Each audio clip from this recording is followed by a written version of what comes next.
नमस्कार, मैं हूं गरिमा वाजपेयी और आप देख रहे हैं के न्यूज का खास कार्यक्रम रणभेरी 2022। रणभेरी में आगे बढ़ेंगे, लेकिन उससे पहले एक नजर आज की हेडलाइंस पर। रूस से यूक्रेन विवाद पर यूएनएससी की बैठक में भारत का बयान, युद्ध समस्या का हल नहीं, बातचीत से सुलझाएं मसला।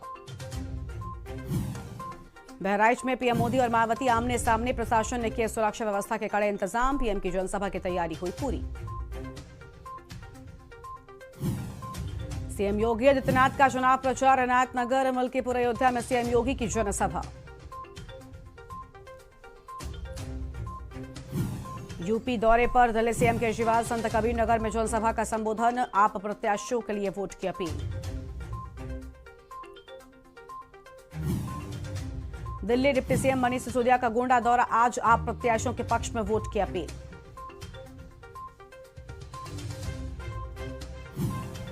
सपा अध्यक्ष अखिलेश यादव का प्रयागराज, चित्रकूट और कौशाम्बी में चुनाव प्रचार, प्रयागराज में कार्यकर्ता सम्मेलन में होंगे शामिल। आप देख रहे हैं के न्यूज, खबरों का सारथी। और बात करेंगे चौथा चरण मतदान की घड़ी नजदीक को लेकर, लेकिन उससे पहले आपको सीधा अयोध्या के मलकीपुर लेकर चलते हैं, जहां पर मुख्यमंत्री योगी क्या कुछ कह रहे हैं, सुनिए। सभी लोग तो मेरे साथ बोलेंगे, भारत माता की, भारत माता की, भारत माता की।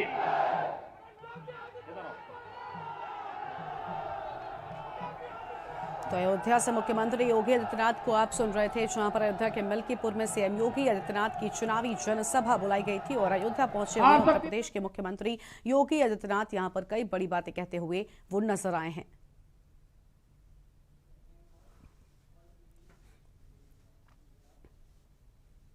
और अब बात करेंगे चौथे चरण मतदान की घड़ी नजदीक की। चौथे चरण की तैयारियां पूरी हो चुकी हैं और मतदान की घड़ी भी बेहद नजदीक आ चुकी है। अब मतदाताओं की बारी है कि वो अपना मत किससे देते हैं। 9 जिलों की 59 सीटों पर चौथे चरण का चुनाव होना है। सभी पार्टियां भी अपने समर्थकों के साथ जनमानस को रिझाने की कोशिश करने में लगी हुई हैं। अब 10 मार्च ही तय करेगा कि 2022 में किसका सिक्का काम करेगा।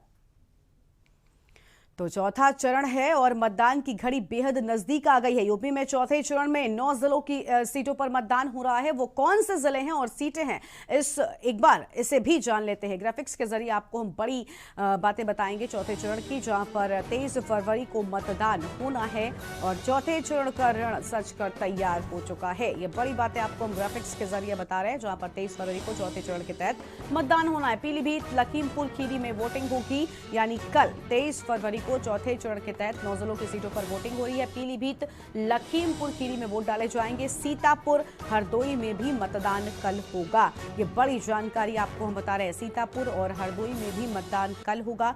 चौथे चरण का रण धंसकर तैयार हो चुका है। लखनऊ के साथ साथ उन्नाव में भी कल वोटिंग होगी, यानी लखनऊ के साथ साथ उन्नाव में भी कल वोट डाले जाएंगे।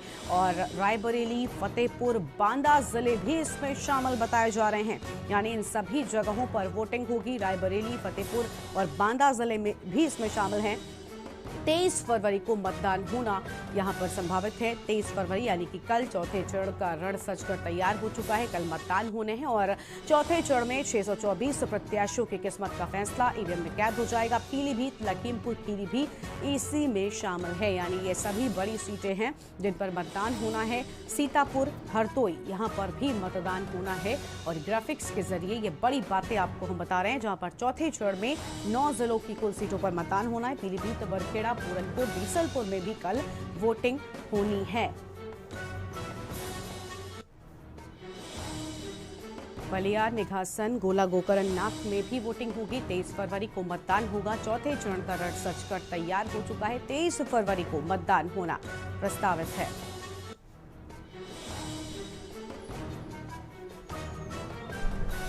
तो चौथे चरण का रण सजकर तैयार हो चुका है। पीलीभीत और लखीमपुर खीरी में वोटिंग होनी है और 9 जिलों की कुल सीटों पर यहां पर वोटिंग की बात सामने आ रही है। सीतापुर, हरदोई में भी वोट डाले जाएंगे। चौथे चरण का रण सजकर तैयार हो चुका है और कल चौथे चरण के तहत वोट डाले जाएंगे। लखनऊ और उन्नाव में भी कल ही मतदान होगा। सभी तैयारियां हो चुकी हैं। ग्राफिक्स के जरिए ये बड़ी बातें और ये वो सीटें आपको हम दिखा रहे हैं जहां पर मतदान होना है। रायबरेली, फतेहपुर और बांदा जिले भी इसमें शामिल हैं।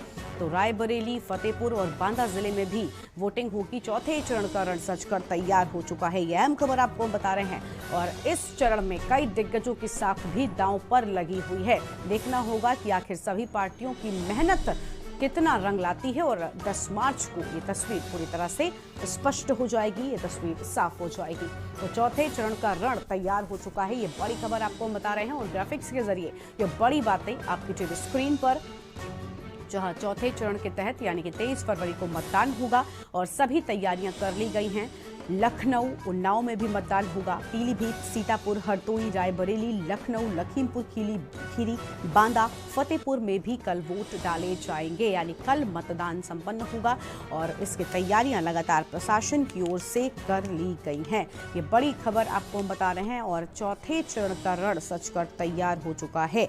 और इसी पर आज हम बातचीत करेंगे। अलग अलग जगहों से हमारे साथ में हमारे संवाददाता जुड़ेंगे। अबरार अली हमारे साथ एक और जहां सीतापुर से हैं, तो वहीं मनीष अवस्थी रायबरेली से हमारे साथ में जुड़ चुके। अबरार, सीतापुर में भी कल वोटिंग होगी और साथ ही साथ मनीष भी हमारे साथ में बने हुए हैं। मनीष, अगर बात करें रायबरेली की, तो रायबरेली में भी कल मतदान होना है। फिलहाल पहले अबरार के पास चलते हैं। अबरार, क्या कुछ खास तैयारियां नजर आ रही हैं मतदान को लेकर सीतापुर में?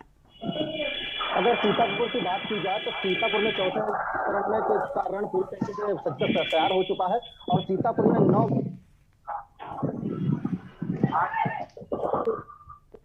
पूरी तैयारियां कर ली गई हैं। यहाँ पर पार्टियां रवाना की जा रही हैं। सीतापुर की 9 विधानसभा क्षेत्र है और यहाँ पर कड़ी सुरक्षा व्यवस्था के साथ कल मतदान होगा। तो कहीं ना कहीं जो प्रत्याशी रहे हैं वो सभी लोग पूरी तरीके से जो मतदान के लिए तैयार हो चुके हैं और जनता अब देखने वाली बात होगी कि किस पक्ष में वोट करती है और 10 तारीख को ये पूरा खुलकर सामने आएगा कि आखिर किसकी सरकार बनती है। बिल्कुल, यानी अग्नि परीक्षा की ये घड़ी उन सभी प्रत्याशियों के लिए जो इस बार गढ़ बचाने और कब्जाने की कोशिश करते हुए नजर आ रहे हैं। रायबरेली से हमारे साथ मनीष अवस्थी जुड़ चुके हैं। मनीष, रायबरेली कांग्रेस पार्टी का गढ़ कहा जाता रहा, लेकिन इस किले को भी भेदने में सफलता हासिल की थी विपक्षियों ने। इस बार की बात की जाए 22 में किस हद तक कांग्रेस मजबूती के साथ नजर आ रही है और मतदान को लेकर क्या कुछ खास तैयारियां रायबरेली में दिखाई दे रही है? जल्दी से अपडेट।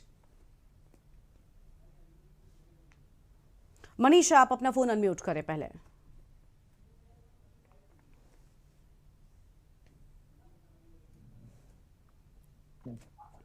जी हेलो जी, अपनी बात पूरी करिए। जी बिल्कुल, अगर बात करें तो 9 जिलों के कल मतदान पड़ने हैं। कल चौथा चरण होगा और उसी को लेकर अगर 9 जिलों की बात करें तो 62 विधानसभाओं की मतगणना कल चुनाव डाले जाएंगे। अगर उसमें से बात करें रायबरेली की, तो रायबरेली में कल मतदान, यहाँ पे 6 सीटें हैं विधानसभा, लेकिन यहाँ पर 5 विधानसभाओं की वोटिंग होना है, जिसको लेकर यहाँ के प्रशासन ने पूरी तैयारियां कर ली है और सारे जो पोलिंग पार्टियां हैं वो आज रवाना भी की जा रही है। साथ ही साथ बता दें कि जिस तरह से 5 विधानसभाओं के चौथे चरण में मतदान होता है, चाहे वो हरचंदपुर है, बछरावा है, सलोन है और आपका ऊंचा विधानसभा है। अगर वो सलोन की बात करें तो ये 5वें चरण में होगा, लेकिन अगर वही बात करें तो ये कांग्रेस का गढ़ माना जाता है और कांग्रेस के गढ़ में बीजेपी ने पूरी सेंध लगाने की पूरी कोशिश जोड़ कर दी है। वजह अगर बात करें तो योगी आदित्यनाथ के यहाँ पर दो जनसभाओं में उन्होंने संबोधित किया, साथ ही राजनाथ सिंह रहे हों और चाहे दिनेश शर्मा रहे, टीम रायबरेली में दी गई है। वैसे में अगर देखा जाए तो भाजपा ने इस कांग्रेस के गढ़ को पूरी तरीके से छेदने में पूरी तरीके से काम किया है। जी बिल्कुल, यानी पूरी कोशिश लगातार सभी पार्टियों की ओर से कर ली गई है और हमारे साथ में धर्मेंद्र सिंह चौहान भी जुड़ चुके हैं और साथ ही आमिर रजा हमारे साथ में जुड़ चुके हैं लखीमपुर खीरी से। आमिर के पास चलते हैं। आमिर, लखीमपुर खीरी की बात करें तो चुनाव से ठीक पहले बेहद चर्चा में रहा और जिस तरह से हमने लखीमपुर हिंसा देखी थी उसके बाद से पूरे देश का जो मूड है वो बदला हुआ नजर आ रहा था, लेकिन अब जब मतदान की घड़ी नजदीक आ गई है तो अब जनता किस ओर नजर आ रही है और किस तरह का माहौल लखीमपुर खीरी में नजर आ रहा है? देखिए, अगर माहौल की बात करें तो लखीमपुर का माहौल शांत है, क्योंकि मतदाता जो अभी कुछ दिन पहले तक मुखर हो रहे थे, बात कर रहे थे तमाम राजनीतिक पार्टियों की, उसमें खामोशी दिखाई दे रही है। मतदाताओं की खामोशी के चलते जो प्रत्याशी है उनमें भी बेचैनी दिखाई दे रही है, क्योंकि जिस तरीके से लखीमपुर की अगर बात करें तो लखीमपुर में जो घटना हुई है, चाहे वो किसान आंदोलन के दौरान किसानों की हत्या हुई हो, या फिर जो यहाँ पर विधायक थे उन विधायकों ने अपने कार्यकाल में जिस तरीके से सरकार को घेरने की कोशिश की, चाहे वो ऑक्सीजन के मुद्दे में घेरने की कोशिश की हो, या जो यहाँ पर जो विकास कार्य के उन्होंने दावे किए थे, उन विकास कार्यों को पूरा ना कर पाने की वजह से तमाम तरीके से वो सरकार से खिन्न दिखाई दिए, अपनी ही सरकार के अपोजिट वो कई बार बोलते दिखाई दिए। तो ऐसे में मतदाताओं के बीच में जाकर वो जरूर ये कोशिश कर रहे हैं कि मतदाताओं को समझा सके कि सरकार की और कोरोना की कोई परेशानी की वजह से, कोरोना काल की वजह से तो वो अपने विकास कार्यों को नहीं कर सके। अगर उनको दोबारा मौका देती है जनता तो वो दोबारा विकास काम करेंगे। इन्हीं जो बातें हैं, इन्हीं बातों को लेकर लगातार विपक्ष भी घेरने की कोशिश कर रहा है।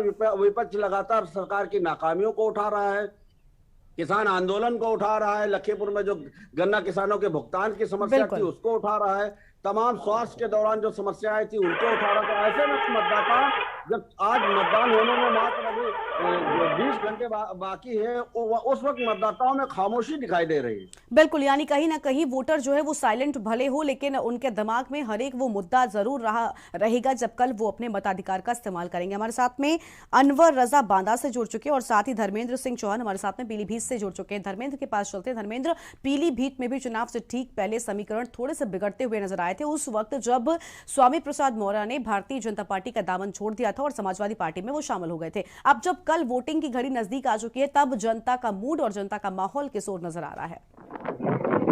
जी बिल्कुल, आपको बता दूं, जो मौर्य जी ने पार्टी छोड़ी है, उनके छोड़ने से मैं क्षेत्र में भी गया, जनता से राय ली। जनता का कहना यही है कि मैं पार्टी के साथ हूं, ना कि मौर्य जी के साथ हूं। मुझे जो पार्टी सही लगेगी उसके साथ वोट करूंगा और जो पार्टी काम कर रही है उसके साथ वोट करूंगा।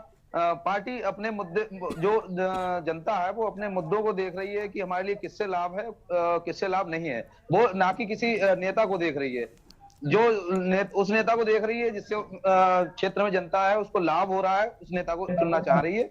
और जो वोटर है वो अभी गुप्त है, फिलहाल ज्यादातर खुल के सामने नहीं आ रहे हैं। जी बिल्कुल, यानी अब जब वोटिंग की घड़ी आ चुकी है तो लगातार जो जनता है वो अब अपने मुद्दों को ध्यान में रखकर ही वोटिंग करेगी। अनवर रजा हमारे साथ में लगातार जुड़ चुके हैं। अनवर, फिलहाल क्या कुछ अपडेट है आपके पास, क्योंकि कल वोटिंग होनी है, किस तरह का माहौल नजर आ रहा है?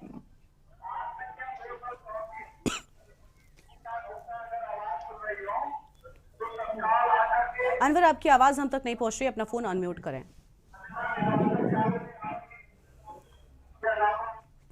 तो चौथा चरण है और मतदान की घड़ी नजदीक है। अग्नि परीक्षा का दौर जो है वो भी अब बिल्कुल नजदीक आ चुका है और चौथे चरण के तहत कल मतदान होने हैं। तो चौथे चरण का घमासान लगातार बढ़ता जा रहा है। गढ़ बचाने और कब्जाने का दौर जारी है। आपको बता दें कि कल चौथे चरण का मतदान होगा और जिसको लेकर सभी तैयारियां जो हैं वो कर ली गई हैं। चौथा चरण है, मतदान की घड़ी बेहद नजदीक, क्योंकि चौथे चरण के तहत कल यानी कि 23 फरवरी को वोटिंग होगी और घमासान अब यहां पर लगातार जारी है। और अब सीधा आपको बहराइच लेकर चलते हैं, जहां